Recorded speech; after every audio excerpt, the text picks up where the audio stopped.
રાજકોટ મહાનગરપાલિકા રોજમદાર સફાઈ કામદાર પાર્ટ ટાઈમની ભરતી અંગેની જાહેરાત કરવામાં આવી છે।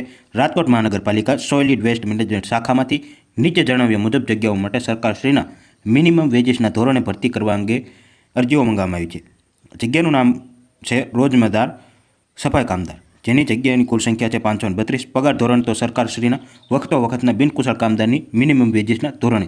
વય મર્યાદા 18 થી 45 વર્ષ રહેશે। અન્ય લાયકાતની વાત કરીએ તો ઉમેદવાર અને તેના પરિવારને ઓછામાં ઓછા 20 કે તેથી વધુ વર્ષ રાજકોટ શહેરમાં રહેવાસી હોવા જોઈએ।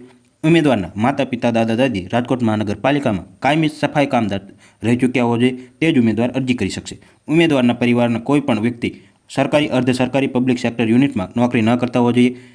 ઉપરોક્ત જગ્યા માટે ઉમેદવારી નોંધાવવા માટે રાજકોટ મહાનગરપાલિકાના તમામ વોર્ડ ઓફિસ તથા તમામ ઝોનના સેવિક સેન્ટર ખાતે ઓફિસના સમય દરમિયાન 21/8/2024 થી 11/9/2024 સુધી નિયત અરજી ફોર્મ નિઃશુલ્ક મળી શકશે। ભરેલ અરજી ફોર્મ જરૂરી આધાર પુરાવા સાથે રાજકોટ મહાનગરપાલિકાના ત્રણેય ઝોનમાં સેવિક સેન્ટર ખાતે સવારે 10:30 થી 5 વાગ્યા સુધીમાં 21/8/2024 થી 13/9/2024 સુધીમાં રૂબરૂ સ્વીકારવામાં આવશે।